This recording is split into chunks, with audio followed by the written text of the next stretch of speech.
Olá a todos, hoje eu gostaria de falar com vocês quais são as 7 atitudes que o narcisista tem quando está sozinho. Vocês querem saber quais são essas 7 atitudes? Então fique conosco após o sinal da vinheta.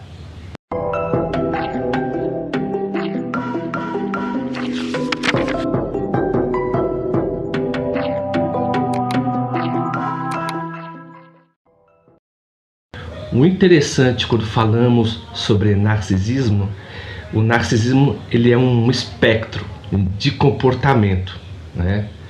Por exemplo, os psicanalistas, né, os psicólogos ou os neuropsiquiatras, os neuropsicólogos, quando vão estudar, né, por exemplo, o comportamento da pessoa, eles veem quais são os comportamentos que são ditos normais e alguns tipos de comportamentos que são desviativos, vamos falar assim, desviados.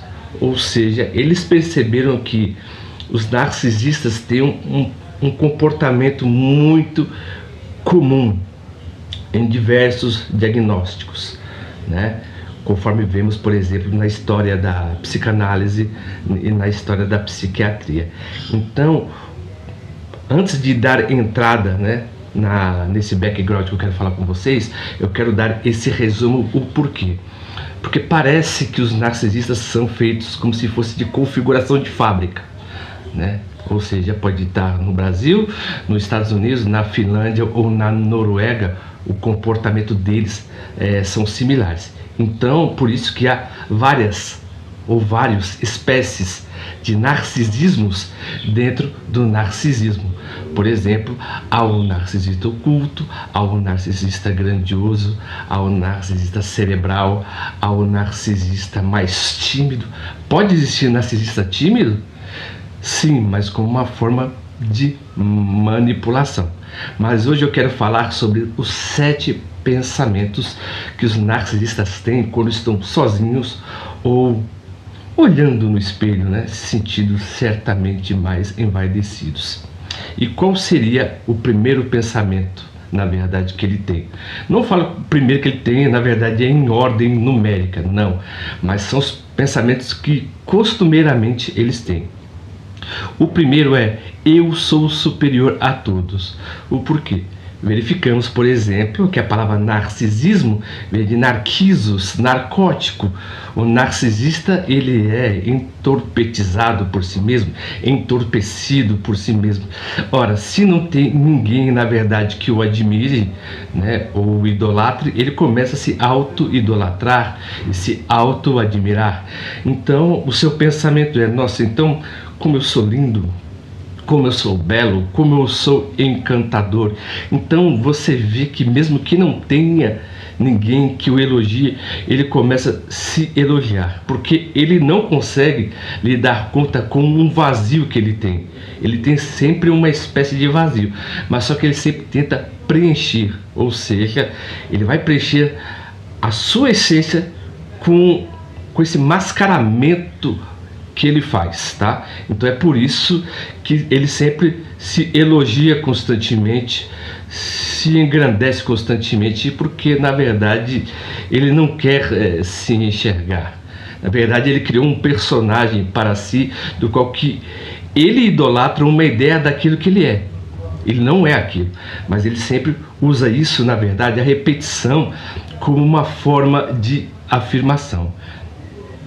A segunda característica, né, o segundo pensamento, vamos dizer assim, que ele tem: eles estão com inveja de mim. Todo mundo tem inveja de mim.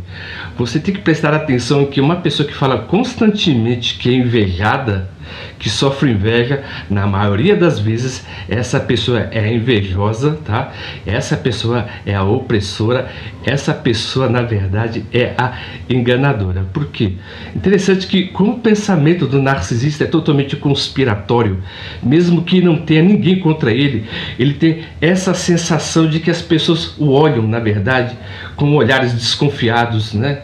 Por exemplo, muitas vezes no seu devaneio, ele acredita que é melhor do que todos e as pessoas se sentem intimidadas por ele ser o melhor do que todos.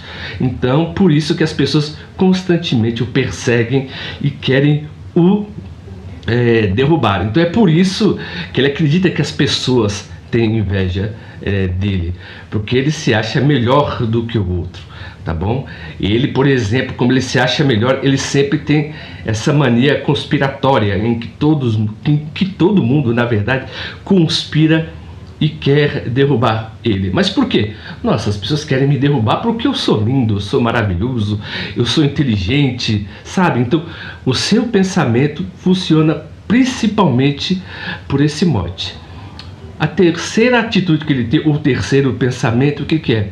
Eu mereço tudo de bom e do melhor. Interessante que ele tem uma sensação, por exemplo, de grandeza, mas só que essa sensação é nascida não pelo mérito e não pelo esforço, mas sim pela sua crença. Como ele tem uma crença de que ele é superior ao outro, ele acredita que merece o melhor. Se o outro merece o melhor, na verdade, ele se sente ameaçado, né? Interessante, se você vê o filme O Psicopata Americano, retrata muito isso, né? De uma pessoa que se sente totalmente ameaçada por outros funcionários que trabalham com ele, quando essas pessoas mostram o seu cartão de visita. Então, ou seja, ele sempre acha que recebe o melhor, que merece o melhor, pelo pouco ou por nenhum esforço que faz. Então ele age totalmente por essa crença de merecimento, mas esse merecimento dele não é nunca colocado à prova. É aquela pessoa que se diz que é melhor, mas quando você fala assim, me prova que você é o melhor, para o narcisista, ele pode pensar e até falar, você não está olhando para mim? Você não vê o quanto que eu sou melhor? O quanto que eu sou maravilhoso? O quanto que eu sou magnânimo, né? Tem até narcisistas que chegam a esse ponto mesmo, tá? Que eles chegam a se glorificar com muita grandeza. É interessante que eu trabalhei numa casa de família, né? E a mulher cozinhava muito bem, não vou negar, né? Trabalho de cuidador de idosos há uns 25 anos na área. E a mulher cozinhava muito bem. Quando eu falei que o tempero dela era semelhante ao tempero da minha mãe, né, a mulher quase que teve um infarto, né? Então você vê que essa gente não gosta de ser comparada. Ela tem a sensação de sempre estarem por cima. Então, a pessoa que tem essa sensação que é melhor do que todo mundo, na verdade, e reclama de todo mundo e é ressentida, na maioria das vezes, é um narcisista. Tem um narcisista social, né, que é o secundário, e tem um narcisista primário, que é a pessoa que tem o transtorno de personalidade narcisista. Interessante também que o quarto pensamento que eles têm é que eles pensam costumeiramente assim, ó, eles vão se arrepender de me terem magoado. Você vê que uma pessoa, por exemplo, que tem o transtorno de personalidade narcisista, ele magoa as pessoas, mas só que a maneira deles de falar é tão mecânica e para eles tão natural que não tem nenhum peso. Mas quando você o trata dessa mesma maneira, o que ele se sente? Ele se sente menosprezado, ele se sente ressentido, né? Ele se sente por baixo. Então, como ele se sente por baixo, na verdade, ressentido e magoado, ele vai tramar, na verdade, um pensamento que, no mínimo, maquiavélico, tá? Então, para que ele possa retalhar essa pessoa, você tem que tomar muito cuidado como narcisista. Mas quando o narcisista ele está sozinho, ele sempre, na verdade, ele vai pensar numa maneira de se vingar dessas pessoas que pretensamente o magoaram. O interessante é que uma pessoa normal, na verdade, conversa uma com a outra, né, trocam-se farpas, trocam-se palavras muitas vezes indesejáveis e as pessoas se perdoam, tudo bem, pelo calor do momento. Mas para o narcisista tudo é extremamente pessoal, porque como ele é superior a todos, as pessoas têm inveja dele e ele se sente melhor, né? Por isso que as pessoas têm inveja dele. E ele, então, toda vez que alguém fala algo que o machuque, vamos dizer, se alguém que seja direto, ele vai falar que a pessoa o magoou. A quinta característica também que entra dentro desse espectro é que o narcisista é sempre a vítima. ele é sempre a vítima, ou seja, tudo que ele faz com os outros é totalmente justificado, mas o que os outros fazem com ele é totalmente injustificado. Por quê? Ele não se vê que ele prejudica as pessoas, ele praticamente não se vê. Mas quando eu falo que não se vê, não, por exemplo, como se ele estivesse agindo com maldade. O narcisista, sim, ele age com maldade, tá? Mas, por exemplo, quando ele fala assim que ele é a vítima, é que as pessoas o machucam. Ele não machuca ninguém, ele sempre fala e pensa, ele fala a verdade, ele é o sincero. Se você, por exemplo, verificar a etimologia da palavra sincero, a palavra sincero veio do latim sincera, ou seja, sem cera. Os romanos, na Idade Média, acreditavam que existia uma cera que era tão limpa, mas tão limpa que quando você limpava o vaso, né, por fora, você via o interior do vaso, né? Tinha essa lenda urbana. Ou seja, quando você limpava o vaso, ele ficava tão lustroso que você via o interior do vaso. Então as pessoas começaram a assimilar que tudo aquilo que eu falo, na verdade, vem da minha alma, sem nenhuma dissimulação. Tá certo que a palavra, como contexto, né, da época, ela foi mudando e se transformando, tá? Então, muitas vezes aquilo que você fala, na verdade, não é aquilo que você pensa. É o quê? É a natureza da dissimulação. Então, muitas vezes eu estou agindo com maldade, no caso do narcisista ou qualquer outra pessoa, e se faz de vítima. Então você vê que a palavra, na verdade, não é guardadora dos verdadeiros sentimentos. Então há uma espécie até mesmo de dissimulação. O ser humano é o único ser da natureza que é totalmente dissimulado, né? Porque ele fala aquilo que ele não sente para poder sempre pertencer ao meio ou a alguma coisa. Ou então, quando ele fala essa pretensa verdade, na verdade, seria a verdade relativamente a ele. Então, o narcisista, muitas vezes, ele fala, não, eu só disse a verdade, por que as pessoas estão me perseguindo? Né? Porque se ele pensando, tá? Se eu sou superior a todos, se todo mundo tem inveja de mim, se eu sou melhor, sabe? Se as pessoas me magoam, é porque, na verdade, eu sou verdadeiro, eu sou puro, eu sou sincero, né? Então, ele se vê dentro desse espectro. É lógico que ele é um ser totalmente dissimulado, tá bom? E o sexto pensamento que ele tem, ele diz que ele é especial e único, né?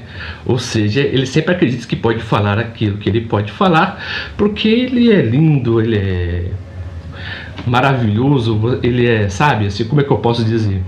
Ele sempre pode falar aquilo que ele quer, porque ninguém nunca o vai contestar. Mas se alguém o contesta, sempre se refere às outras características que eu disse, né, aqui nesse vídeo. Então ele sempre se acha totalmente especial e único, que ninguém é igual a ele, ninguém é mais atencioso do que ele, ninguém é mais verdadeiro do que ele, ninguém é amoroso mais do que ele, ninguém é mais culto do que ele, sabe? Então ele sempre se acha a última bolacha do pacote.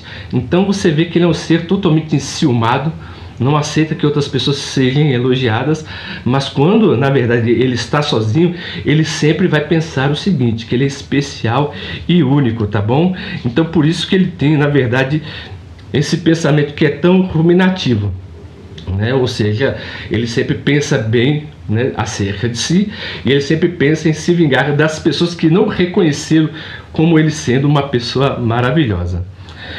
E o sétimo pensamento que ele tem é o seguinte, que um dia todos irão me reconhecer, todos vão reconhecer o meu valor. Então o narcisista, ele sempre acredita nisso, que um dia ele será reconhecido.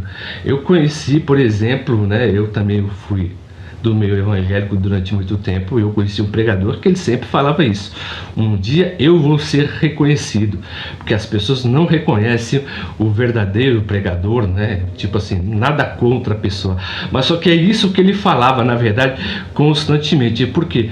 Porque como ele se vê, né, como lindo, inteligente, maravilhoso, e as pessoas não se veem, essa pessoa, ele vê que os outros, na verdade, estão atrapalhando os seus desígnios os seus propósitos. E eles fazem o quê? Tudo para poder derrubar aquela outra pessoa. Eles não veem, na verdade, por exemplo, a adversidade como um fator moral que pode melhorar a pessoa e fazer ela, né, melhorar como indivíduo. Então, para o narcisista, toda adversidade é uma espécie de empecilho. Todo sofrimento, na verdade, é uma espécie de empecilho. Para ele, na verdade, ele não merece sofrer. Se ele merece sofrer é porque as pessoas não compreendem e ele está sendo totalmente injustiçado. Então, no vídeo de hoje eu falei para vocês, são 7 pensamentos que costumam os narcisistas terem quando eles estão sozinhos, tá? Então, por exemplo, é sempre bom você saber o que sobre esse tema, porque é o seguinte, o narcisista, como ele é dissimulado, ele fala uma coisa para você, mas sozinho ele passa outro pensamento. Nós não conhecemos, na verdade, o outro, mas o narcisista, você sempre tem que ter um receio. O interessante é que não só como ele fala, ele pensa, ele mostra isso em comportamentos. Então, essa atitude de querer ser superior ao outro, em que os outros têm inveja dele, que ele merece tudo do bom e do melhor, que as pessoas que o machucam irão ser repreendidas novamente, vão ter o que merecem, eu sou a vítima, né? Por exemplo, eu sou o único, um dia eles vão me reconhecer. Não é só uma atitude que é totalmente mental, mas eles sempre transmitem isso, né, na sua relação no dia a dia para com as pessoas que o trabalham. Então é sempre bom vocês saberem isso para vocês se protegerem desse tipo de atitude. Então você sempre tem que ter receio de pessoas que se dizem boas, puras, perfeitas e que não há nada de mal. Interessante que tem uma frase que diz, né, onde há muita luz, as trevas são mais densas. Pode ser até meio repetitivo o que eu falo e paradoxal, mas a natureza humana ela é muito ambígua. Se vocês gostaram do conteúdo de hoje e vê alguma relevância no nosso canal, por gentileza se inscrevam no nosso canal, aperte o botão das notificações, dê um joinha e contem também uma história que vocês tiveram, na verdade, com uma pessoa que se diz totalmente grandiosa, né? E o que vocês fizeram também para poder afastar essas pessoas dos seus convívios. Então, o seu comentário e a sua atenção é muito importante. Então, como sempre, viu, eu agradeço, né, novamente a vocês por mais uma oportunidade e até o próximo vídeo.